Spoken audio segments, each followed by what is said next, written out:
హరి ఓం.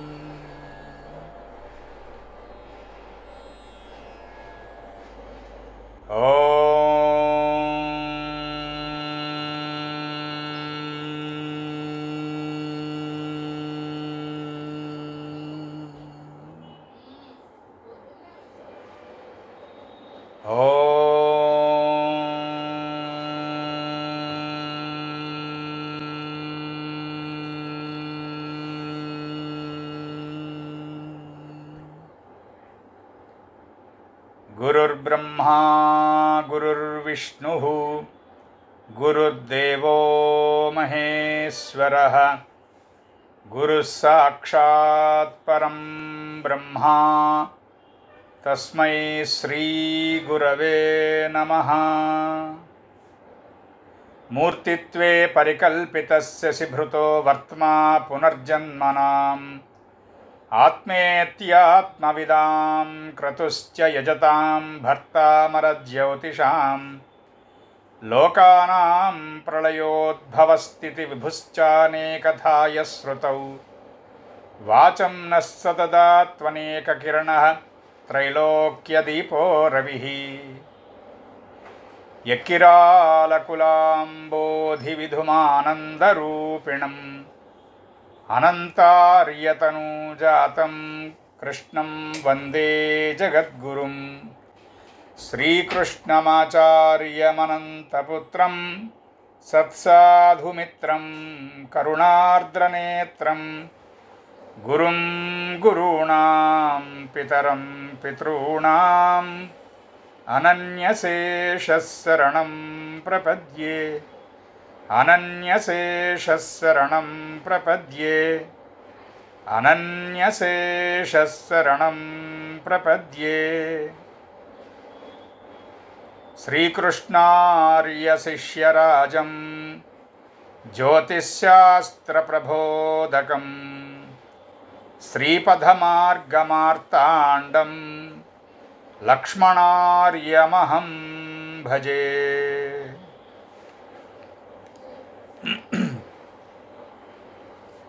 అందరికీ నమస్కారం అండి.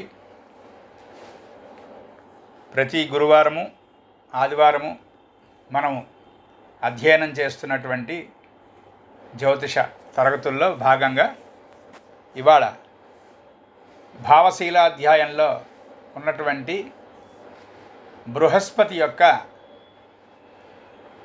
పంచమ భావం నుండి ఉన్నటువంటి స్థితిగతుల స్వరూప స్వభావాలు నెమ్మదిగా అర్థం చేసుకోవడానికి ప్రయత్నం చేద్దాం. పంచమ భావము అనేటువంటిది మనిషికి ప్రతిభ, వ్యుత్పత్తి, సంతానము, ఉపదేశము, ఉపాసన, తపస్సు ప్రధానంగా కారకత్వాలు వహిస్తూ దీనికి అనుబంధంగా ఇంకా కొన్ని కారకత్వాలు వహిస్తుంది. ఈ అనుబంధంగా ఉన్నటువంటి కారకత్వాలు అని చెప్పడంలో శాస్త్రకారుడి ఉద్దేశం చాలా జాగ్రత్తగా అర్థం చేసుకోవాలి మనం. ఉదాహరణకి వస్తుంది మనకి నోట్స్లో ఇప్పుడు చెప్పుకోవడంలో వస్తుంది. పంచమంలో ఉన్నటువంటి బృహస్పతికి లేదా పంచమాధిపతికి రెండిటికీ కూడా ఏదైనా కుజ, శని, వరుణులతో బాగా గట్టిగా ఏదైనా అవయోగం కనుక ఉన్నట్లయితే ప్రభుత్వానికి సంబంధించినటువంటి పనుల్లో ఒకానొక తప్పు చేయటం, ఆ తప్పు చేయటం వల్ల ఇబ్బందులు పడడం, అంటే ఒరిజినల్గా వీళ్ళ తప్పు లేకపోయినా కూడా for example income tax return నింపుతున్నప్పుడు ఏదైనా పొరపాటు, పాపం నింపేటువంటి వాళ్ళ పొరపాటు కావచ్చు, సిఐ గారి దగ్గర చార్టెడ్ అకౌంటెంట్ గారి దగ్గర ఉన్న అసిస్టెంట్ చేసిన పొరపాటు వల్ల సంతకం ఇతను పెట్టాడు కనుక ఇతను ప్రాసిక్యూట్ చేయబడతాడు అని ఉంటుంది. ఇది అనుబంధమైనటువంటి కారకత్వాల్లో వస్తుంది. ఎలాగా అంటే పంచమానికి ప్రభుత్వానికి సంబంధం ఏమిటి అని అనిపిస్తుంది మనకి. జాగ్రత్తగా ఆలోచించుకోవాలి. పంచమ భావము అన్నప్పుడు ఎప్పుడూ కూడా భావం పంచమ భావమే కాదు, షష్ఠభావమే కాదు, సప్తమ భావమే కాదు, లగ్నమే కాదు, ఏదైనా సరే 12 భావాల గురించి మాట్లాడుకుంటున్నప్పుడు, ఆలోచిస్తున్నప్పుడు, అధ్యయనం చేస్తున్నప్పుడు భావము అనగానే స్థితి అంటే భావంలో ఉన్నటువంటి గ్రహము, యుతి ఆ భావంలో ఉన్నటువంటి గ్రహం ఏ ఏ గ్రహాలతో కలిసి ఉంది, వీక్షణము ఆ భావంలో ఉన్నటువంటి గ్రహము ఏ ఏ గ్రహాలతో చూడబడుతోంది, స్థితి యుతి వీక్షణము. ఇది భావంలో ఉన్నటువంటి గ్రహాన్ని చెక్ చేయాలి, ముఖ్యంగా భావాధిపతిని చెక్ చేయాలి స్థితి యుతి వీక్షణముల ద్వారా. ఇక్కడికి ఇదొక అధ్యయనంలో ఇదొక ప్రధాన భాగం. ఈ చిన్న భాగాలన్నీ కలిపి ఒక ప్రధాన భాగం అయితే, పంచమ భావము అనేటువంటిది భావాద్భావం అనేటువంటి ఘట్టంలో గనక ఆలోచిస్తే జాగ్రత్తగా చూడండి. ప్రభుత్వము అనగానే మన జీవితానికి ప్రభుత్వం వహించడం మనమే. అంటే ప్రభుత్వం అంటే పరిపాలన, శిక్షణ, శిక్ష, క్రమము ఇవన్నీ కలిపి పరిపాలన అవుతుంది. కనుక మన జీవితాన్ని మనం ఎలా పరిపాలించుకుంటాము అనేటువంటిది మన దశమం ద్వారా తెలుస్తుంది. అన్నామా లేదా?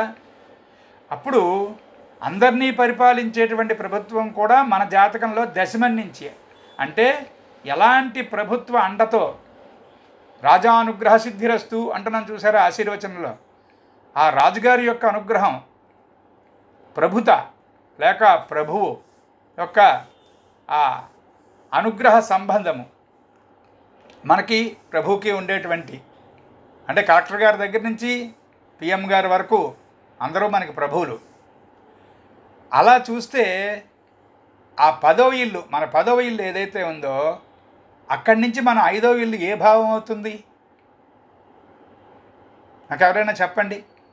దశమాత్ పంచమం ఎన్నో భావం?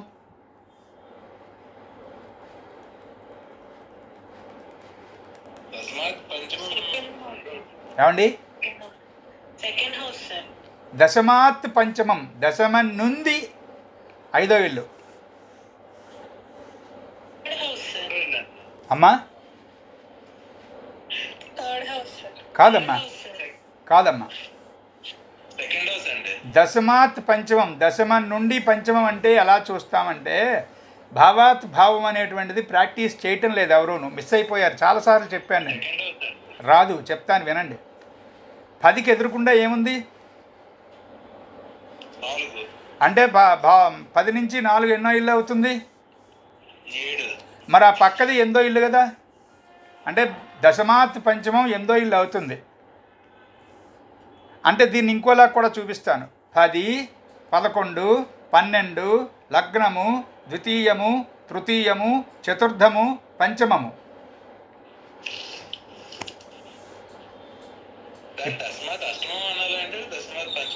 దశమాత్ పంచమం ఎన్నో ఇల్లు అని అడుగుతున్నాను. 8వ ఇల్లు అవుతుంది. మరి భావాత్ భావం అంటే ఈ భావం నుంచి ఆ భావానికి ఎన్నిళ్ళు అని. ఈ దశమం నుంచి పంచమం 8వ ఇల్లు అయింది కనుక 5వ ఈ 5వ ఇల్లు 8వ భావం అవుతుంది. కాబట్టి 5వ ఇంటి తాలూకా అధిపతి కానీ 5వ ఇంట్లో ఉన్నటువంటి గ్రహం కానీ కుజ శని వరుణుల చేత square aspect, opposition aspect, quadrant aspect తగిలితే, క్వాడ్రంట్ అన్నప్పుడు మళ్ళీ పంచమాధిపతి కానీ పంచమంలో ఉన్న గ్రహం కానీ శుభగ్రహం అయ్యి ఉండాలి. అప్పుడు కుజ శని వరుణులతో షష్టాష్టక దృష్టి కూడా ఇబ్బంది పెడుతుంది. షష్టాష్టకం అంటేనే అది కదా, శుభగ్రహానికి పాపగ్రహానికి మాత్రమే వర్తిస్తుంది. 2 శుభగ్రహాలకి 2 పాపగ్రహాలకి షష్టాష్టక దృష్టి వర్తించదు. అంచేత ఈ ప్రభుత్వానికి సంబంధించినటువంటి పొరపాటు వల్ల ఇబ్బంది పడ్డము అనేటువంటిది, అవి అనుగుణ్య సూత్రములు, అనుబంధ సూత్రములు అంటారు జ్యోతిష్ శాస్త్రంలో. కొంచెం ఒక్క పిసరు బుర్ర పెడితే లొంగిపోతాయి. అందుకని ఇవన్నీ చూసుకుంటూ దారి ముందుకు తీసుకెళ్ళాలి. అప్పుడు మనకి సరైనటువంటి ప్రిడిక్షన్ వస్తుంది. ఇంకా పంచమ బృహస్పతి దాని యొక్క వివరం చూద్దాం ఇప్పుడు. చాలామంది సంతానం కలిగేటువంటి అవకాశం. పంచమంలో బృహస్పతి ఉన్నటువంటి వాళ్ళు లగ్నం నుంచి పంచమం కానీ చంద్రుడి నుంచి పంచమం కానీ బృహస్పతి ఉంటే చాలా జాగ్రత్త తీసుకోవాలి. భార్యాభర్తల్లో ఎవరికి ఆ ఆస్పెక్ట్ కొన్నా ఇద్దరూ జాగ్రత్త పడాల్సిందే. ముఖ్యంగా స్త్రీకి లగ్నాత్ లేదా చంద్రాత్ పంచమంలో బృహస్పతి ఉన్నప్పుడు బహుసంతాన యోగము అనేటువంటిది, అన్లెస్ శని కుజ వరుణులతో చెడిపోకుండా ఉంటే. పంచమంలో బృహస్పతి ఉండి ఆ అపోజిషన్లో శని ఉన్నాడు అనుకోండి, ఏకాదశంలోనో మరి పంచమానికి ఎదురకుండా ఏకాదశం కదా ఉంటుంది, అందులో గాను లేకపోతే 5, 6, 7, 8 8దో ఇంట్లో కుజుడు ఇలా ఏదన్నా ఉందనుకోండి, అంటే స్క్వేర్ ఆస్పెక్ట్ కానీ అపోజిషన్ ఆస్పెక్ట్ కానీ ఉంటే అప్పుడు సంతానం ఇబ్బంది అవుతుంది. ఒక్కొక్కసారి సంతానం కలగకపోవచ్చు. అదేమిటి పంచమంలో బృహస్పతి ఉండి కూడా సంతానం లేదేమిటి అనిపిస్తుంది. దానికి కారణం ఈ వ్యాధ. ఆ వ్యాధికి ఎగ్నెస్ట్గా మనం జాగ్రత్తలు పడాలి. దానికి సంబంధించినటువంటి మంత్ర సముచ్చయము, శాంతి, జపము, దానికి సంబంధించినటువంటి ఏదైనా దానము, ఇవన్నీ కూడా జాగ్రత్తగా భక్తిగా ఎవరి చేతో చేయించడం కాదు, మనం చేసుకోవాలి. సరే, శాంతి విధానము అనేటువంటిది జ్యోతిష్ శాస్త్రంలో పూర్తిగా వేరేగా చెప్పుకోవాల్సిందనమాట. నన్ను అడిగితే అలోపతి సైన్స్లో ట్రీట్మెంట్ విభాగం వేరు, డయాగ్నోసిస్ ట్రీట్మెంట్ ఒక విభాగం అయితే సర్జరీ అనేటువంటిది అసలు పూర్తిగా మెడికల్ సైన్స్లో వేరే విభాగం. Surgery is not connected with allopathy or homeopathy or Unani or దేనికి సంబంధించింది కాదు. శస్త్రచికిత్స అనేటువంటిది వేరు. అలా జ్యోతిష్ శాస్త్రంలో శాంతి విధానము అనేటువంటిది పూర్తిగా వేరే సబ్జెక్టు. అది ఎప్పుడైనా చూద్దాం. అంచేత ఈ పంచమ బృహస్పతి గనక శని కుజ వరుణుల చేత ఇబ్బంది పడకుండా ఉన్నట్లయితే మాత్రం వరాసగా పిల్లలు పుట్టేస్తూ ఉంటారు. అలాంటి బహుసంతాన యోగం ఒక్క దీనికి ఉన్నంత గట్టిగా ఇంకే భావంలోనూ బృహస్పతికి అది చెప్పబడలేదు. ఎందుకుట ఇంత గట్టిగా ఎందుకు చెప్పాడు?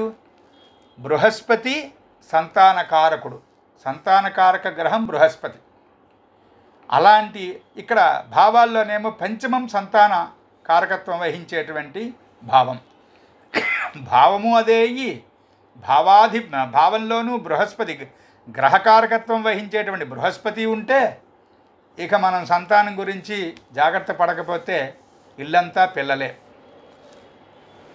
తర్వాత పంచమంలో ఉన్నటువంటి బృహస్పతి స్థితి చేత కానీ, అంటే స్వక్షేత్రగతుడై కానీ, లేకపోతే ఉచ్చలో ఉండి కానీ, కాస్త చంద్రుడు బుధుడు వాళ్ళందరి చేత సరిగ్గా సెక్స్టైలు లేకపోతే కోణము ట్రైను ఇలాంటి ఆస్పెక్ట్స్లో ఉండి కొంచెం బలంగా ఉన్నాడు అనుకోండి, పిల్లల్ని చాలా హ్యాపీగా పెంచుతారు ఆ తల్లిదండ్రులు. అలా ఆస్పెక్ట్ ఉన్నటువంటి వాడు, ఆమె కానీ ఆయన కానీ పిల్లల్ని చాలా చక్కగా పెంచుకోగలరు. వాళ్ళకి విద్యాబుద్ధులు చాలా చక్కగా చెప్పగలరు. మంచి విజ్ఞానవేత్తలను చేయగలరు. వీళ్ళు స్వతహాగా ఈ ఆస్పెక్ట్ ఉన్నటువంటి వాళ్ళు జ్ఞానవంతులై ఉంటారు. ముఖ్యంగా పంచమంలో బృహస్పతి ఉండి బుధుడితో కానీ లేకపోతే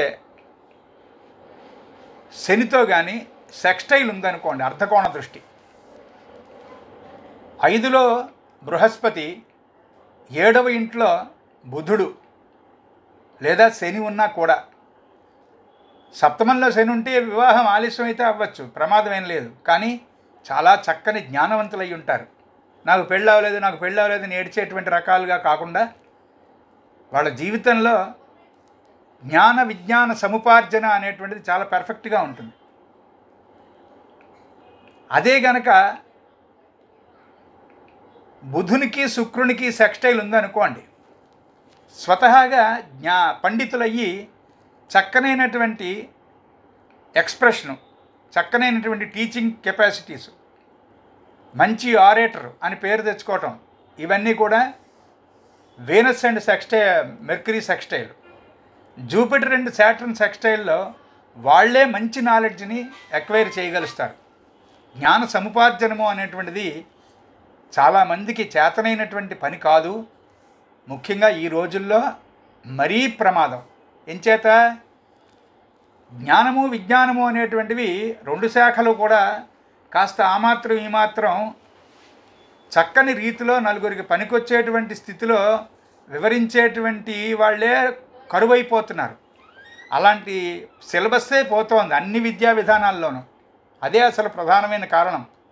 అలాంటి విద్యా విధానంలో చదువుకుని రావడంతో చివరాఖరికి ఆ డిగ్రీయో ఆ పీజీయో ఏదో పిహెచ్డియో కంప్లీట్ అయిన తర్వాత way to acquire the knowledge అని మనం ఏమిట్రా దారి, జ్ఞాన సముపార్జనము అనేటువంటిది ఎలా చేయాలంటే కనిపించిన వాళ్ళల్లా అడగాలండి, కనిపించిన పుస్తకం అలా చదువుకోవాలండి అని చెప్పదంటే ఆన్సర్స్ పాపం అమాయకంగా చెప్తాడు. అంటే పుస్తకాలు చదివేస్తే వచ్చేస్తుందని వాడి ఉద్దేశం. లేకపోతే కనిపించిన వాళ్ళల్లా ప్రశ్నేస్తూ ఉండడమే ఇదే పని. జ్ఞాన సముపార్జన విధానము అనేటువంటిది అది కానే కాదు. అది ఆ సముపార్జనం సరైనటువంటి తీరులో మనం విషయాన్ని సబ్జెక్ట్ని దాంట్లో మనం పైనీర్ అయ్యేటట్టుగా ప్రాక్టీస్ చేయడం అనేటువంటి ఆ ఎక్వైరింగ్ నాలెడ్జ్ అనేటువంటిది ఉంది కదా, అది ఈ 5th బృహస్పతి ఎవరికైతే ఉంటుందో వాళ్ళకి పుట్టుకతోనే ఆ లక్షణం ఉంటుంది. దానికి కొంచెం శనీశ్వరుడు కానీ యురేనస్ కానీ సెక్స్టైల్లో ఉంటే ముఖ్యంగా జ్యోతిష్ శాస్త్రము శకున శాస్త్రము లాంటి శాస్త్రాలు చాలా అద్భుతంగా అబ్బుతాయి, సక్రమమైన రీతిలో అబ్బుతాయి. అంటే నేను ఎవరికైనా ఇబ్బంది పెట్టడానికి ఎలాంటి ఆస్పెక్ట్లో ముహూర్తం పెట్టాలి అని నేర్చుకునేటువంటి కమర్షియల్ పండితుల్లా కాకుండా ఇప్పుడు అలాంటి వాళ్ళు కూడా ఉంటారు. అంటే ఎవరో వచ్చి వాళ్ళకి మంచి ముహూర్తం పెట్టకండి వాళ్ళ హోటల్ పాడైపోవాలి అంటే వీడు అలాంటి ముహూర్తం పెడుతున్నాడు. అలాంటి ఉదంతాలు కూడా ఉంటాయి. అలా కాకుండా 10 మందికి తాను వినియోగపడేటట్టుగా జ్ఞానవంతుడు అవుతాడు. తర్వాత ఈ 5th జూపిటర్కి ఇంకో మంచి గుణం ఏంటంటే హెల్పింగ్ నేచరు. ఎవరికన్నా సహాయం చెయ్యాలి. అసలు పంచమాధిపతి బలంగా ఉండి పంచమాధిపతి ఏ గ్రహమైనా కూడా సక్రమమైనటువంటి దారిలో స్థితియుతి వీక్షణాల్లో మంచి స్థానము, కనీసం మంచి నవాంశ. ఎప్పుడూ కూడా మనకి శాస్త్రంలో చెప్పినటువంటి పెద్ద పెద్ద సూత్రాల్లో ఒక సూత్రం ఏమిటి, గ్రహము నీచలో స్థితి చెంది ఉన్నా శత్రుక్షేత్రంలో స్థితి చెంది ఉన్నా ఎలాగైనా సరే నవాంశలో గనక స్వనవాంశ ఉచ్చనవాంశ మిత్రక్షేత్ర నవాంశ పొందితే లేదా వర్గోత్తమమైతే ఆ గ్రహం గెలిచేసినట్టే, ఆ గ్రహం బాగుపడిపోయినట్టే. అంటే మనకి సహాయకారి ఆ గ్రహం. అది ఎప్పుడు గుర్తుపెట్టుకోండి. అందుకే రాశి చక్రంతో పాటు నవాంశ చక్రము అనేటువంటిది, రాశి చక్రం ఒక కన్ను అయితే నవాంశ చక్రం రెండో కన్ను. కనీసం ఈ రెండూ కలిపి చూడకుండా గుడ్డేళ్లాగా ఉత్తి రాశి చక్రం చూసేయటం, ఉత్తి రాశి చక్రం ఉత్తి ప్రోగ్రెషన్ చూసేయటం అది సరైనటువంటి దారి కాదు. అంచేత పంచమాధిపతి కనుక బాగుంటే నవాంశలో గెలిచినా కూడా పిల్లలు ఎక్సలెంట్గా సెటిల్ అవుతారు. వీరికి సంబంధించినటువంటి బిడ్డల సెటిల్మెంట్ చాలా బాగుంటుంది. అదే పంచమాధిపతి బృహస్పతి ఈ పంచమంలోనే ఉండి మిగతా గ్రహాల చేత ఏదో అర్ధకోణ దృష్టో ఇలాంటివేవో మంచి దృష్టిలతో ఉంటే ఇంక చెప్పక్కర్లేదు. ఇతగాడు చాలా గొప్పవాడు, చాలా బుద్ధిమంతుడు, ఇతని యొక్క లేదా ఈమె యొక్క బిడ్డలు వీరిని తలదన్నినటువంటి పండితులు, మంచివాళ్ళు, బాగా సెటిల్ అయిన వాళ్ళు అవుతారు. అది పంచమ భావము, అందులో ఉన్నటువంటి బృహస్పతి మనకి చెప్పేటువంటి ఆ స్వరూపం స్వభావం. ఇక ఇలా ఉన్నటువంటి వాళ్ళకి కీర్తి ప్రతిష్ట అనేటువంటివి పెద్ద విషయం కాదు కదా. ఖచ్చితంగా వీళ్ళకి కీర్తి ప్రతిష్టలు ఉంటాయి. కాకపోతే పంచమంలో బృహస్పతి ఉన్నటువంటి వాడు కీర్తి ప్రతిష్టలను రెండూ పట్టించుకునే అవకాశం ఉండదు, అంత తీరిక ఉండదు. నాకు ఎంతమంది చప్పట్లు కొట్టారు, ఎన్ని దండలు వేశారు, ఎన్ని సన్మానాలు అయ్యాయి, ఎన్ని పెద్ద పెద్ద ప్లాట్ఫారమ్స్కి వెళ్ళాం మనం. ఇవేమీ కేర్ చేయడు. మనం ఎంతమందికి ఉపయోగపడుతున్నాం, ఎంతసేపు ఉపయోగపడుతున్నాం, అదొక్కటే నమ్ముతాడు పంచమంలో బృహస్పతి ఉన్నటువంటి వారు. అందుకే ద్వితీయంలో బృహస్పతి ఉంటే గుర్తుపెట్టుకోండి, ద్వితీయ బృహస్పతి ఉన్నటువంటి వాళ్ళకి వ్యాపారంలో ఏ రంగమైనా సరే బాగుంటుంది అని చెప్పాం. అంటే ధనస్థానంలో బృహస్పతి ఉన్నాడు కనుక ఏ ప్రోడక్ట్, ఏ సబ్జెక్టు వాళ్ళు ట్యాకిల్ చేసినా వాళ్ళు పార్ట్నర్షిప్, వాళ్ళు ఓనర్షిప్ ఉన్నటువంటి ఆ వ్యాపారం ఖచ్చితంగా సక్సెస్ అవుతుంది అని చెప్పాను. చూసారా? అలా పంచమంలో బృహస్పతి ఉంటే ఏ వ్యాపారమైనా, ఏ రంగమైనా ఇతని ద్వారా సక్సెస్ అవుతుంది. ఇతని పార్ట్నర్ కాకపోవచ్చు, ఇతని సలహా సంప్రదింపుతో ఖచ్చితంగా సక్సెస్ అవుతుంది. అందుకని పంచమ బృహస్పతికి కన్సల్టెన్సీ అనేటువంటిది అన్నిటికన్నా చక్కనైనటువంటి విభాగం అవుతుంది. టీచింగు అద్భుతంగా ఉంటుంది. ఆ టీచింగ్లో కూడా లాంగ్వేజెస్, సాధారణంగా బృహస్పతి బాగున్నటువంటి జాతకులందరినీ కూడా లాంగ్వేజెస్ చదివించాలి, లేదంటే ఎకనామిక్స్ వైపు పంపించాలి, ఎకనామిక్స్ చదివించాలి. అర్థశాస్త్రం కూడా బృహస్పతికి సంబంధించిన శాస్త్రమే, కాకపోతే మెర్క్యూరీ టింజ్ కూడా ఉంటుంది అందులో కొంత.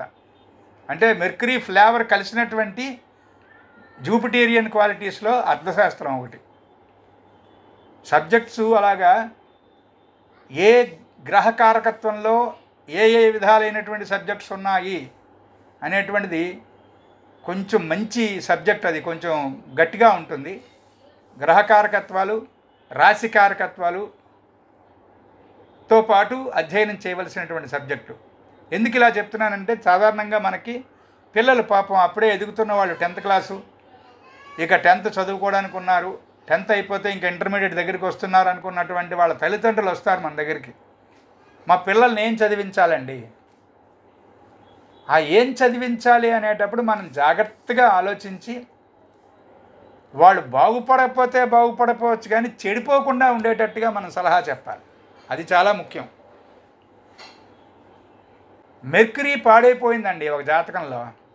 మెర్క్యూరీకి యురేనస్కి స్క్వేర్ ఉందండి. వాడిని తీసుకెళ్ళి ఇంజనీరింగ్లో పెట్టి చూడండి. ఈ జన్మకు అవదు ఇంజనీరింగ్, అవదు. ఖచ్చితంగా మెర్క్యూరీకి యురేనస్కి స్క్వేర్ ఆస్పెక్టు, అపోజిషన్ ఆస్పెక్టు ఉండకూడదు. ఒకవేళ మనం మొత్తం యూనివర్సిటీ అంతా తిరగబెట్టి కింద పెట్టి మీద పెట్టి మనం ఏదో రికమెండేషను, రిజర్వేషను, డబ్బులు ఇక అడక్కండి. ఎన్ని అపచారాలు చేయాలో అన్ని క్షుద్ర విద్యలు చేసి ఆ ఇంజనీరింగ్ పూర్తయ్యేటట్టు చేసినా ఒక 10వ 11వ మార్క్ లిస్టులు ఉంటాయి ఆయన దగ్గర. ఇక అది చేసి ఉపయోగం ఏముంది? అంచేత అలాంటి జాగ్రత్త ఉండాలి. అంటే వాళ్ళకి మెర్క్యూరీతో ఎప్పుడైతే యురేనస్తో ఉందో ఆ బ్యాడ్ ఆస్పెక్ట్ ఉందో సజెస్ట్ చేయకూడదు. చతుర్థము, పంచమము, ద్వితీయము, ఆ 3 జాగ్రత్తగా చెక్ చేసి విద్యని నిర్ణయించాలి. అలాగా ఇక్కడ పంచమంలో బృహస్పతి ఉన్నప్పుడు ఇప్పుడు మనం చెప్పుకున్నటువంటి బ్యాంకింగ్ రంగం కూడా బాగుంటుంది వీళ్ళకి. టీచింగు, ఎకనామిక్స్తో పాటు బ్యాంకు రంగము, దానికి సంబంధించినటువంటి ఉద్యోగం, అలాంటివి కూడా చక్కగా పనికొస్తాయి. విద్యా సంస్థల్లో పనిచేయటం అనేటువంటిది బాగా అవకాశం ఉంటే విద్యా సంస్థలే ఓపెన్ చేసుకోవటం. కాకపోతే పంచమంలో బృహస్పతి ఉన్నటువంటి వాళ్ళ చేత ఏదైనా విద్యా సంస్థ పెట్టిస్తే పిల్లలు వాళ్ళందరూ బాగా చదువుకుంటారు, బాగా మంచి పండితులు అవుతారు, చక్కని సంస్కారవంతులు అవుతారు. కానీ ఆ విద్యా సంస్థ పాపం ఎన్నాళ్ళు ఉంటుందో తెలీదు. ఒకానొక మహాపండితుడు ఉన్నాడు ఆంధ్రప్రదేశ్లో, పుంభావ సరస్వతి, అవధానమణి ఆయన. ఆయనకి తెలియనటువంటి శాస్త్రం కానీ తెలియనటువంటి అంశం కానీ లేదు. వేదాంగ పారంగ పండితుడు అని అంటే సరిగ్గా సమానంగా ఉంటుంది ఆ బిరుదు ఆయనకి. పాపం ఆయన కూడా కొన్నాళ్ళ పాటు ఒక విద్యాసంస్థ రన్ చేశాడు. చాలా ఇబ్బంది పడ్డాడు తర్వాత ఆయన దాని నుంచి బయటికి రావడానికి. ఆ సంస్థలో చదువుకున్న పిల్లలందరూ మాత్రం ఎక్సలెంట్గా ఎదిగారు. ఆ సంస్థలో పనిచేసినటువంటి ఉపాధ్యాయులు, ప్రధానోపాధ్యాయుడి దాకా అందరూ కూడా, ఆ లెక్చరర్స్, ప్రిన్సిపాలు అందరూ కూడా చాలా చక్కగా సెటిల్ అయ్యారు. అందరూ బాగున్నారు. పాపం ఈ పండితుడు మాత్రం పూర్తిగా చేతులు కడుక్కొని వెనక్కి వచ్చాడు. సరే, ఇప్పుడు ఆయనకి లోటేం లేదు. ఆయన 10 మందికి 10 పాఠాలు చెప్తున్నాడు. చాలామందికి శిరోధార్యం ఆయన మాట. గొప్పవాడు. నేను ఎందుకు చెప్తున్నానంటే, ఈ పంచమంలో బృహస్పతి ఉన్న వాళ్ళు కనుక ఏదైనా విద్యా సంస్థ నిర్వహిద్దాం అనుకున్నప్పుడు కొంత కాపితే కొంతైనా మెర్క్యూరీతో మంచి ఆస్పెక్ట్ ఉన్నటువంటి జాతకుడిని తెచ్చి తన దగ్గర పెట్టుకోవాలి. అప్పుడు ఆ సంస్థ చాలా చాలా అందంగా ఉంటుంది, చాలా పైకి వస్తుంది, బాగుంటుంది. విద్యా సంస్థలు అనేటువంటివి మనం సొంతంగా నిర్వహించడం అనేటువంటిది శాస్త్రసమ్మతమా కాదా అని అడిగారు మొన్న ఎవరో. శాస్త్రసమ్మతం అయితే కాదు. ఎందుకంటే మనం శాస్త్రం చదువుకుంటున్నాం కాబట్టి ధర్మశాస్త్రం ప్రకారం మాట్లాడుకోవాలి. కనుక విద్య, వైద్యము, న్యాయము ఈ 3 ఖచ్చితంగా ప్రభుత్వమే నిర్వహించాలి. ప్రభుత్వమే నిర్వహించాలి. అలాగే వీటికి ఏమాత్రము కమర్షియల్ టచ్ అనేటువంటిది, ఫీజు వసూలు చేయడం అనేటువంటిది ఉండకూడదు. ఫ్రీ ఎడ్యుకేషను, ఫ్రీ ట్రీట్మెంటు అంటే మెడికేషను, ఫ్రీ జస్టిఫికేషను, ఈ 3 should be provided by the government in free. అది అంటే మన కళ, ఊహ ఇంక అయ్యే పని కాదా అని అనిపిస్తుంది. ఒకనాటికి సాధిస్తుంది భారతదేశం. ఒకప్పుడు అలాగే ఉండేది. విద్యా, వైద్యము, న్యాయము అనేటువంటిది కొనుక్కోలేదు ఒక రోజుల్లో. రాబోతున్న రోజుల్లో కూడా కొనుక్కోక్కర్లేదు. వస్తాయి ఆ రోజులు. ఇక ఈ పంచమం విద్యా విధానమైనటువంటి విద్యా సంస్థలు, దానికి సంబంధించినటువంటి ఉన్నతి ఇస్తుంది అని చెప్పుకున్నాం. ఏ వృత్తి అయినా కూడా న్యాయంగా, చక్కగా, నిజాయితీగా చేస్తారు వీళ్ళు. ఆ నిజాయితీ ఉంటుంది. ఇక పంచమాన్ని చూసే మనం ఏదైనా మంత్రం అనేటువంటిది, వీళ్ళకి ఏ మంత్రం చెప్పాలి, ఎవరైనా జీవితాన్ని సక్రమమైనటువంటి మార్గంలో నడుపుకుందాము అనేటువంటి ఆలోచన రావడమే ఒక ఉపదేశంలో ఒక స్థాయికి సొంతంగా ఆ ఆత్మ అక్కడికి, ఆ జీవుడు అక్కడికి ఎదిగినట్లు లెక్క. సోల్ ఎలివేట్ అయిందని అర్థం. అలా ఎలివేట్ అయినటువంటి వాడు ఎవరైనా పెద్దవాళ్ళని, అయ్యా నేను బాగుపడడానికి చక్కగా నేను ఏ కారణంలో పుట్టానో ఆ కారణం సక్సెస్ అయ్యి హాయిగా ఉండడానికి నాకు దారి ఏమిటండి అని అడిగితే, మణి, మంత్రము, ఔషధము అనేటువంటి 3 విధానాల్లో మానవుని యొక్క జీవితాన్ని సరళము, సుగమము చేసేటువంటి పద్ధతి ఋషులు చెప్పారు మనకి. అందులో ఈ మణి, ఔషధము అనేటువంటివి 2 వేరే వేరే భాగాలు చూడాలి జాతకంలో. చూసి ఏ మణి వీళ్ళు ధరిస్తే బాగుంటుంది. అన్ని జాతకాల వాళ్ళకి అన్ని మణులు సూట్ అవ్వవు. అలాగే కొన్ని జాతకాలకి ఏ మణి పెట్టకూడదు, అది ముఖ్యం.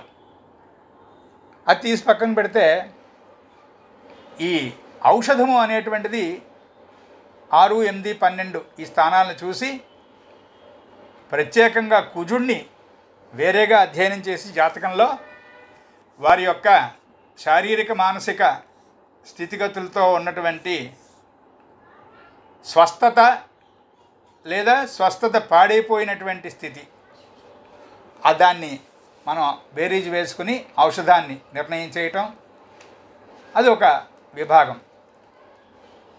చాలా సంవత్సరాలు, ఒక 100 సంవత్సరాల క్రితం జ్యోతిష్కుడు, వైద్యుడు, వేదవేత్త 3 విడిగా ఉండకుండా ఈ 3 కలిపి ఒకడే ఉండేవాడు. వాడినే ఆధారం చేసుకొని ఆ పుర ప్రజలు, ఆ గ్రామ ప్రజలు, ఆ పట్టణ ప్రజలు అందరూ కూడా సుఖశాంతులతో ఉండేవారు. ఇలాంటి పెద్ద మనుషులు సరైనటువంటి పండితులు, అంటే జ్యోతిష్యం వేరే వాళ్ళండి, వైద్యం వేరే వాళ్ళండి, వేదం సబ్జెక్ట్ వేరే వాళ్ళండి అనకుండా 3 తానే సమస్తమై నిలబడినటువంటి వాళ్ళు పెద్దవాళ్ళని రాజుగారి దగ్గర ఉంచుకునేవారు. వాళ్ళ సలహా సంప్రదింపులతో రాజుగారు రాజ్యం చేస్తుండేవారు. అది ఒకప్పుడు భారత స్థితి మళ్ళీ వస్తుంది. అందుకే దాన్ని ఆధారం చేసుకునే వైద్యో నారాయణో హరిహి అనేటువంటి ఒక శ్లోకపాదం 4వ పాదమై అది ఇప్పుడు సామెత అయి వెళుతోంది. వైద్యో నారాయణో హరి అంటే నాటకానికి పేరు పెట్టుకున్నారు ఒకళ్ళు, ఒక హాస్య నాటకానికి. సరే, మంచిదే, తప్పేం లేదు, తప్పు కాదు. కానీ చాలా లోతైనటువంటి మాట వైద్యో నారాయణో హరిహి అని. అంటే భగవజ్ఞుడు అంటే దైవజ్ఞుడు అంటాను చూసారా, జ్యోతిష్కుడిని దైవజ్ఞుడు అనేస్తాం. ఎప్పుడవుతాడు దైవజ్ఞుడు? వేదవేత్త అయిన తర్వాత ఒక్క పిసర అవుతాడేమో, వేదం చదువుకున్నంత మాత్రాన దైవజ్ఞుడు కాడు. ఈ పంచమ బృహస్పతి లేదా పంచమాధిపతి సక్రమంగా ఉండి చాలా బలంగా ఉండి బృహస్పతితో మంచి ఆస్పెక్ట్లో ఉండి అలాంటి వాడికి ఉంటుంది ఆ గుణం, ఆ లక్షణం. అప్పుడు వాడికి జ్యోతిష్శాస్త్రము, వైద్యశాస్త్రము, వేదశాస్త్రము అనేటువంటి విడివిడిగా కాకుండా ఒకే తత్వంలో 3 భాగాలుగా ఉంటాయి అలాంటి ఆసామీకి. అది పంచమంలో బృహస్పతి గొప్పతనం, పంచమాధిపతి బృహస్పతి మంచి కనెక్షన్లో ఉన్నటువంటి గొప్పతనం. తరువాత చక్కనైనటువంటి రచనలు. వీళ్ళ ద్వారా పంచమం మనం చెప్పుకున్నాం కదా, ప్రతిభా వ్యుత్పత్తి అని చెప్పుకున్నాం పంచమం గురించి. క్రియేటివిటీ, ఆ క్రియేటివ్ ఎబిలిటీ అనేటువంటిది పంచమంలో బృహస్పతి ఉంటే చాలా చక్కగా ఉంటుంది. వాళ్ళకి వచ్చేదే మంచి ఆలోచనలు వస్తాయండి స్వతహాగా. వాళ్ళకి అక్కర్లేనటువంటి ఆలోచనలు అనేటువంటివి వాళ్ళ పాసిబుల్ కాదు. వాళ్ళ బుర్రకి అన్నీ పనికొచ్చే ఆలోచనలు ఉంటాయి. ఇదంతా ఎప్పుడు ఇంత గట్టిగా మనం పొగుడుకుంటున్నదంతా కూడా ఎప్పుడు? Provided that 5th Jupiter should never be affected or get affliction of other malefic planets. అది బెనిఫిక్ ప్లానెట్స్, మ్యాలిఫిక్ ప్లానెట్స్, శుభగ్రహాలు పాపగ్రహాలు అని విడగొట్టుకున్నామే. ఆ మ్యాలిఫిక్ ప్లానెట్స్తో ఎప్పుడూ ఈ దెబ్బ తినకుండా ఉండాలి. అది చాలా ముఖ్యం. ఎప్పుడైనా దేనికైనా ఆ ఆస్పెక్ట్ కామన్, అది చూసుకునే మనం ఫిక్స్ చేయాలి. తర్వాత వీళ్ళ కుటుంబంలో ఉన్నవాళ్ళు కూడా అందరూ, మనం చతుర్థంలో బృహస్పతికి చెప్పుకున్నాం వీళ్ళ కుటుంబం, వీళ్ళిళ్ళు బాగుంటుంది అని, సంతృప్తికరంగా ఉంటారు అని. ఈ పంచమ బృహస్పతి ఉన్నటువంటి వాళ్ళ తాలూకా కుటుంబం కూడా చాలా సంతృప్తిపరులు, చక్కనైనటువంటి జ్ఞానవంతులు అయి ఉంటారు. ఆ సమూహమే అలా ఉంటుంది. అందుకని తపస్సు అనేటువంటిది, ఉపదేశము, మంత్రము, అది చెప్పబోయాను నేను. ఈ బాగుపడదామా అని అనిపించిన తర్వాత ఎవరైనా పెద్ద మనిషిని కలిసి, అయ్యా నాకు ఉన్నతి అనేటువంటి దానికి మార్గం సూచించండి బాబు అని అడిగినప్పుడు, ఈ పంచమ బృహస్పతికి అనుకున్నట్లయితే ఆ సలహా ఇచ్చేయానికి, మంత్రాన్ని ఇచ్చేయానికి చాలా సుఖం అవుతుంది. మాస్టర్ గారు చెప్పింది ఏంటంటే, పంచమంలో బృహస్పతి ఉంటే ఈ సౌమ్య దేవతలు కూడా, మనం గ్రహాల్లో పాపగ్రహాలు శుభగ్రహాలు అనేటువంటి విభజన ఎలాగైతే ఉందో, అంటే గ్రహానికి పాపత్వం శుభత్వం రెండూ ఉండవు. ఏ గ్రహమైనా భగవంతుడి యొక్క కింకరుడు, అది సరే పక్కన పెడదాం. అలాగా అన్ని దేవతలు కూడా సమస్తమైనటువంటి దేవతాగణము మొత్తం భగవంతుని యొక్క కింకర్లై ఉంటారు. కాకపోతే మన ఎడల వారి యొక్క అనుగ్రహము, అందులో ఉన్నటువంటి ఆ భేదము ఎలా ఉంటుంది అన్నదాన్ని బట్టి ఉగ్రదేవతలు సౌమ్య దేవతలను దాన్ని కూడా 2 భాగాలు చేశారు తత్వంలో. అక్కడ వీళ్ళకి బృహస్పతి పంచమంలో ఉంటే సౌమ్య దేవత ఉపాసన, ఏ దేవత ఉపాసన అయినా కూడా వీళ్ళు సిద్ధి పొందుతారు, అంత చక్కగా ఉంటుంది. అందుకే ఉపదేశం చేసేటప్పుడు, ఉపాసన ఇచ్చేటప్పుడు పుచ్చుకుంటున్నటువంటి వాడి చక్రంలో పంచమంలో ఈ ముహూర్తపు బృహస్పతి ఉండడం, అంటే గోచార బృహస్పతి వాడి పంచమంలో ఉన్నప్పుడు చాలా బాగుంటుంది. అందుకే పంచమంలో కానీ ఏకాదశంలో కానీ, అంటే మన జన్మచక్రంలో పంచమ ఏకాదశాల్లో గోచార బృహస్పతి వెళుతున్నప్పుడు ఉపనయనం గనక చేసుకోగలిగితే ఆ బిడ్డలు, అలాంటి బిడ్డలకి, అంటే ఎవరి బిడ్డలైనా సరే వాళ్ళకి వాళ్ళ జాతకాల్లో పంచమ ఏకాదశాల్లో గోచార బృహస్పతి వస్తున్నాడు పలానా అప్పటికి అని ముందే లెక్క పెట్టుకొని ఆ తల్లిదండ్రులు లేక తాత ముత్తాతలు ఎవరైతే పెద్దవాళ్ళు ఉంటారో వాళ్ళు నిర్ణయం తీసుకుని సరిగ్గా ఆ సమయానికి ఆ బిడ్డలకి ఉపనయనం కనుక నిర్వహించగలిగితే ద్విజ అనేటువంటి పదం ఏదైతే ఉందో వేదంలో మనకి రెండవసారి పుట్టినవాడు ద్విజుడు అనేటువంటి పదం సక్రమం అవుతుంది. అది దాని యొక్క పదం తాలూకా అస్తిత్వం ఖచ్చితం అవుతుంది. అంతవరకు ఒకే పుస్తకంలో ఓ పదంలాగే ఉంటుంది. ఉపనయనం అయిన వాళ్ళు అందరూ ద్విజులు అవ్వరు, ఉపనయనం వాళ్ళు అవ్వరు. ఉపనయనం జరిగినటువంటి తీరు తెన్ను, అందులో ఉన్నటువంటి మంత్రపూతమైనటువంటి వ్యవహారము, వేదోక్తమైనటువంటి రీతి సరిగ్గా సమంగా చేయబడిందా, ఆచరించబడిందా, దాంతో సమానంగా ఉపనయన ముహూర్తానికి బృహస్పతి ఎక్కడ ఉన్నాడో ఆ బృహస్పతి ఈ ఉపనీతుడికి అంటే ఎవరికైతే ఉపనయనం చేస్తామో వారికి ఎక్కడ ఉన్నాడు అంటే వారి జాతకానికని ఈ క్యాల్కులేషన్ సరిపోతేనే అది ఉపదేశం, ఉపనయనం. లేకపోతే ఏదో ఉత్సవం, ముచ్చట అంతే. ఎందుకు మంత్రం పనిచేయటం లేదు అని చాలామంది పాపం బాధపడేవాళ్ళు, మదన పడేవాళ్ళు ఉంటారు. బృహస్పతి యొక్క స్థితిగతులు సరిగ్గా ఆలోచించకుండా మంత్రసాధన ప్రారంభించడమే దీనికి ప్రధాన కారణం. కొందరు పెద్దలు పాపం తెలిసి తెలియక పండితులని పేరున్నటువంటి వాళ్ళు మంత్రం చేయడానికి ముహూర్తాలు చూసుకోక్కర్లేదండి, మీరు భక్తిగా చేసేయండి, నామస్మరణే ధన్యోపాయం నహి పశ్యామో భవతరణే అని ఏనాడో మనకి దశావతారాల్లోనే ఉంది చరణం. కనుక మీరు you need not have to check all the muhurtas and everything for mantrajapam అని చెప్పేవాళ్ళు కూడా పాపం అమాయకులు, పెద్దవాళ్ళు, తెలియని వాళ్ళు శాస్త్రం తెలియని వాళ్ళు ఉంటారు కొంతమంది.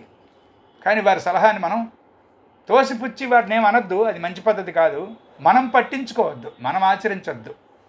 కుశలాన్న ప్రమదితవ్యం అని మనకు ఉపనిషత్తు చెప్తుంది. కుశలం చూసుకునేటప్పుడు సరైనటువంటి మార్గం సాధన చేసేటప్పుడు మనం ఎవరిని నిందించద్దు, కేకలేయద్దు, వారిని పట్టించుకోవద్దు, అంతే. అప్పుడు మన దారి చక్కగా ఉంటుంది, హాయిగా ముందుకెళ్ళిపోతాం. ఈ పంచమ బృహస్పతి యొక్క ఇలాంటి ఆలోచన రావాలంటే బృహస్పతికి మన పంచమానికి లేక బృహస్పతికి మన పంచమ భావాధిపతికి మంచి కనెక్షన్ ఉండాలి జాతకంలో. ఉంటే ఇలాంటి విధానంలో ఆలోచించడం ఉంటుంది. ఒకవేళ ఈ పంచమంలో ఉన్నటువంటి బృహస్పతికి పాపగ్రహ సంబంధం గట్టిగా ఉంటే పాపం ఇప్పుడు మనం చెప్పుకుందంతా రివర్సే. పిల్లలు సెటిల్ అవ్వరు, అసలు పిల్లలు తొందరగా కలగరు, కలిగినా సరిగ్గా సెటిల్ అవ్వరు, చెప్పిన మాట వినరు, వాళ్ళు చదువుకోరు, మన అన్నం తిననివ్వరు. పంచమాధిపతి చెడిపోయినా గుర్తుపెట్టుకోండి, పంచమంలో ఉన్నటువంటి బృహస్పతి చెడిపోయినా ఈ కష్టం తప్పదు. అది ముఖ్యంగా ఈ పంచమంలో బృహస్పతి ఉన్నాడు కదా, బహుసంతాన యోగం కదా, చాలా బాగుంది కదా అని గబగబా మనం ప్రిడిక్ట్ చేసేస్తే కొంతమందికి అసలు ఏమీ సూయిసేం అందది. ఏమిట్రా అంటే 4 ఏళ్ల తర్వాత మళ్ళీ ఈ జ్యోతిష్కుడు గారు పెద్ద కళ్ళద్దాలు పెట్టుకుని జాతకంలోకి చూస్తాడు. అప్పుడు ఈ బృహస్పతికి రాహుతో కంజంక్ట్ అయిపోయి ఉన్నాడు. 5th జూపిటర్ అని చూశాడు తప్ప నోటితో కంజంక్ట్ అయి ఉన్నాడు. దాన్ని గురుచండాలము అన్నారు. సర్పదోషాల్లో చాలా బలమైనటువంటి దోషం అది. సరే, మేక దానం చేయడం, ఏవో రకరకాలైనటువంటి శాంతి విధానాలు చెప్పబడ్డాయి. మిగతా జాతకంలో ఉన్నటువంటి కండిషన్స్ని బట్టి అవన్నీ చెప్పి చేయిస్తాం. అక్కడికి అది మనకి పంచమ బృహస్పతి కొంచెం పెద్ద చాప్టర్ కాబట్టి దాని పూర్వాపరం సందర్భాన్ని కూడా గట్టిగా చెప్పుకోవాల్సి వచ్చింది. కనుక కాలం కొంచెం ఎక్కువసేపు వినియోగపడింది. స్వస్తి. తర్వాత 6వ ఇంట్లో గురుడు, ఇది కూడా చాలా మంచిది. 6వ ఇల్లు ఏ భావాల్ని ఏ కారకత్వాలు ప్రధానంగా వహిస్తుంది? రుణము, రోగము, శత్రువు, సేవకులు.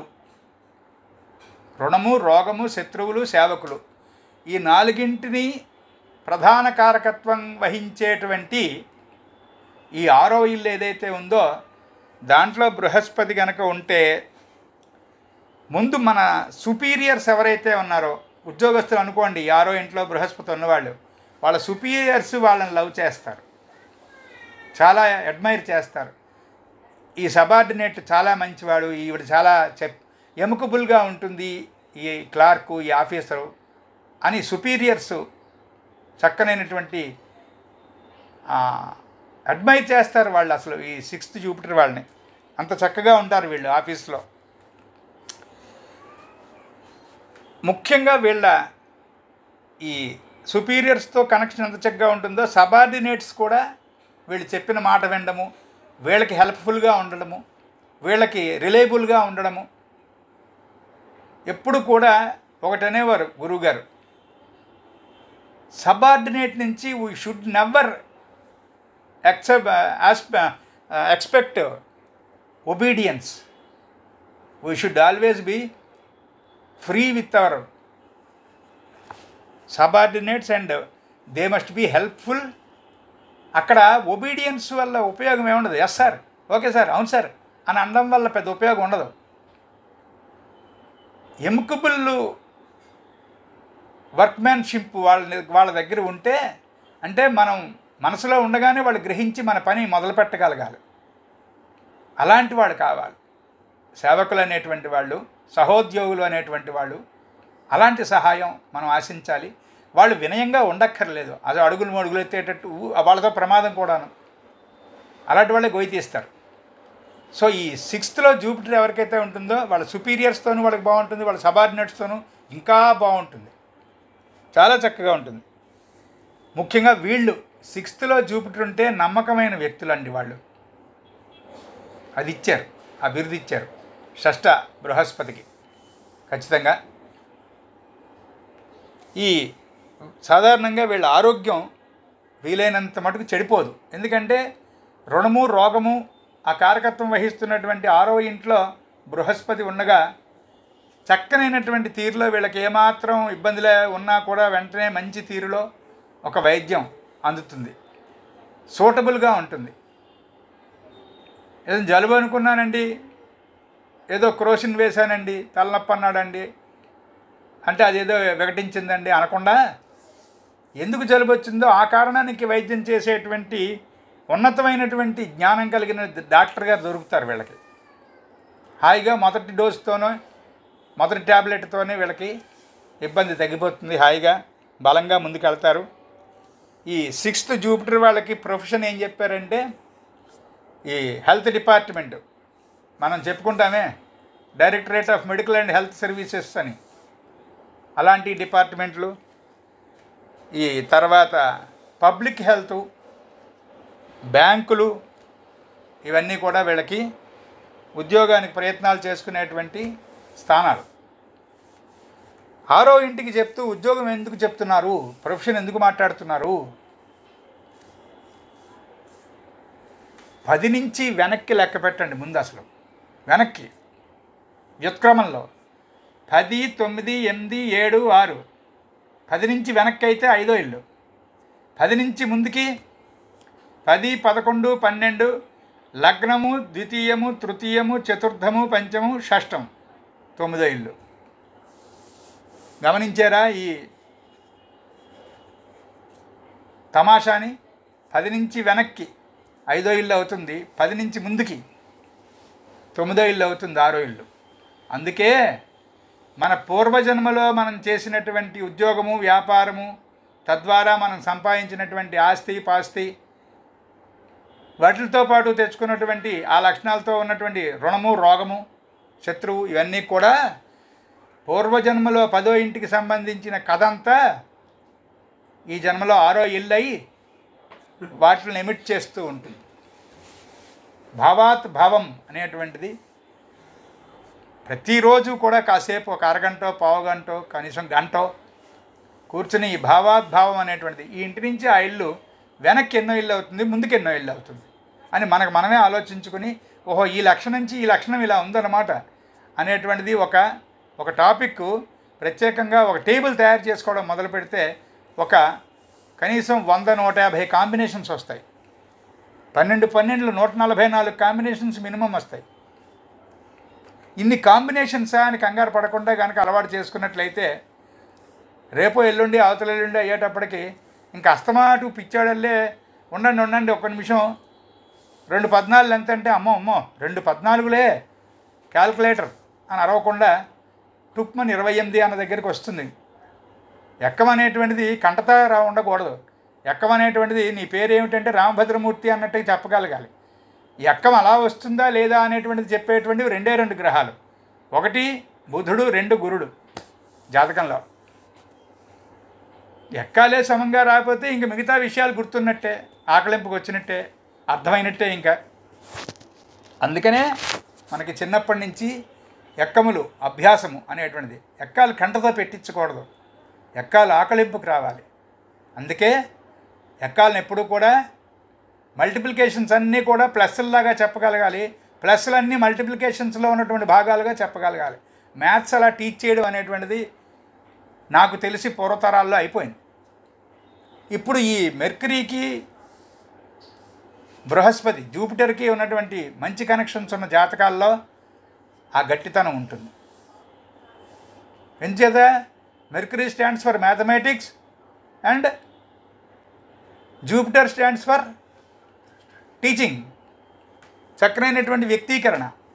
దేన్నైనా వ్యక్తపరచాలి అంటే జూపిటర్ కావాలి, దేన్నైనా రిసీవ్ చేసుకోవాలి పర్ఫెక్ట్గా, బుర్రకు బోధపడాలి అంటే మెర్క్యూరీ ఒకటే బాగుండి జూపిటర్ బాగోలేని వాడికి అంతా అర్థమవుతుంది, సరిగ్గా వ్యక్తం చేయలేడు. ఏదో రాస్తాడు సరే, మూన్ బాగుంటే పరీక్ష బాగానే రాస్తాడు. మూన్ కూడా కాస్త చెడిపోయి, జూపిటర్ కూడా కాస్త చెడిపోయి, మెర్క్యూరీ ఒకటి స్ట్రాంగ్గా ఉంటే అన్నిటికీ వైవాలో గెలిచేస్తూ ఉంటాడు పాపం. రిటర్న్ టెస్ట్ ఉండకూడదు ఇంక వాడికి. ఇంకా అంటే వాడికి అలాంటి స్కూల్ ఏదైనా ప్రపంచంలో ఉంటే ఇక్కడ రిటర్న్ టెస్టులు లేవు అన్నది ఏదైనా ఉంటే అలాంటి విశ్వవిద్యాలయంలో సూపర్ వాడు. ఇలాగ మనం ఈ బృహస్పతికి సంబంధించిన కథ చదువుకుంటే 6వ ఇంటి బృహస్పతి వాడు చదువుకుంటున్నప్పటి నుంచి కూడా ప్రత్యేకంగా ఆ స్టూడెంట్ని ఆ టీచర్ గారు, ఆ మాస్టర్ గారు, రారా బాబు నీకు తెలియకపోతే నేను చెప్తానురా అన్న దగ్గర నుంచి వాడికి సహాయం అందుతూ ఉంటుంది వరుసగా. అందుకే మనకి మాస్టర్ ఎంఎల్ రావు గారు ఏమన్నారంటే 6th హౌస్లో జూపిటర్ ఉన్నటువంటి వాడికి గురువే వాడి సేవకుడై పనిచేస్తాడు జీవితాంతం, ఆ జన్మాంతం అన్నారు. ఒక్కొక్క ఇష్యూకి, ఒక్కొక్క ముహూర్తం, ఒక్కొక్క అంశానికి సంబంధించిన ముహూర్తాల్లో ఒక్కొక్క స్థానంలో బృహస్పతి ఉంటుండగా ముహూర్తం పెట్టగలిగితే చూడండి అన్నారు ఆయన. చాలా లోతైనటువంటి స్టేట్మెంట్ అది. అలా వైద్యానికి కానీ ఉద్యోగంలో చేరడానికి కానీ ఈ రెండిటికి 6th జూపిటర్ ఉంటుండగా ముహూర్తం, ఆ ముహూర్తం ఆ లగ్నం ఈ జాతకుడికి మళ్ళీ 6వ ఇల్లు, 8వ ఇల్లు, 12వ ఇల్లు కాకుండా ఉండాలి, అది చూసుకోవాలి. ఒకవేళ ఆ ఇంట్లోనే అలా పడితే అప్పుడు ఆ ఇంటి డిగ్రీస్ వాళ్ళ తాలూకా ద్వాదశం మీద ఈ ముహూర్తం పడింది, ఎందుకు ఆ ముహూర్తానికి షష్టంలో 6వ ఇంట్లో బృహస్పతి ఉన్నాడు కాబట్టి అని పెట్టేశాం మనం. అది ఆవిడకో ఆయనకో ఏదో ఉద్యోగానికి వెళ్ళేటప్పుడు అని పెడితే ఆ లగ్నం కాస్త వాళ్ళ ద్వాదశంలో పడింది కనుక ఎలాగా అంటే ఆ ద్వాదశ డిగ్రీలు ఏవైతే ఉన్నాయో ఆ డిగ్రీలను దాటించి పెట్టాలి. ఇవి జ్యోతిష్ శాస్త్రంలో మనం తీసుకోవాల్సిన జాగ్రత్తలు. ఈ జాగ్రత్తలు, ఇలాంటి జాగ్రత్తలు అన్నీ కూడా సమయానికి గుర్తు రావాలి. అంటే 6వ ఇంటికిను బృహస్పతికిను ఆ మాత్రం ఈ మాత్రం కొంతైనా ఫ్రెండ్షిప్ ఉండాలి. 6వ ఇంటి అధిపతికిను బృహస్పతికి జాతకంలో ఉంటే సక్రమమైనటువంటి ఆలోచనలు వస్తాయి. గబగబా అంటే మెయిన్ సబ్జెక్ట్ చదువుకునేటప్పుడు దాన్ని యాన్సలరీస్ కూడా కలిపి చదువుకోవడం అనేటువంటిది. బీకామ్ వేరండి, బీకామ్ ఆనర్స్ వేరండి. రైటే, ఆనర్స్ వేరే కరెక్టే, కానీ ఆనర్స్లో కూడా బీకామ్ సబ్జెక్టే. ఎండి చేయడం వేరండి, తర్వాత డిఎం చేయడం వేరండి. ఆ రెండు వేరు ఎప్పుడు ఫీజులు సంపాదించి ఫీజులు పొందడానికి వీలుగా, కానీ సబ్జెక్ట్ అదే సబ్జెక్ట్ కాదు. ఎండిలో ఏం చెప్పారో దాన్ని ఇంకా ప్యూరిఫై చేసి ఇంకా స్పెషలైజ్ చేసి డిఎంలో చెప్తారు. అలా చదువుకోగలిగినటువంటి సత్తా ఈ 6వ ఇంటి బృహస్పతి ఇస్తాడు జాతకంలో. సో ఇవాళ పంచమ షష్ఠ భావాల్లో బృహస్పతిని మాత్రమే కొంత మనం అధ్యయనం చేయగలిగాం. ముఖ్యంగా ఈ 6వ ఇంటి బృహస్పతి, 6వ ఇంట్లో బృహస్పతి ఉండుగా ఉన్న జాతకానికి కుజశనులు చెడ్డ దృష్టి కానీ ఉండి పాడైపోతే వాళ్ళే పుట్టుకతోనే లివరు పాడైపోయిన వాళ్ళండి. ఏదైనా బై బర్త్ లివర్ వీక్ అండి పాపం వీళ్ళకి. ఎంత చేద్దామన్నా మరి కష్టం అండి. చిన్నప్పుడు ఈ జాండీసు బాగా నెగ్లెక్టెడ్ అండి, కనుకే బ్రెయిన్ వీక్ అయిపోయిందండి. ఇలాంటి కేసులు ఉంటాయి చూసారా.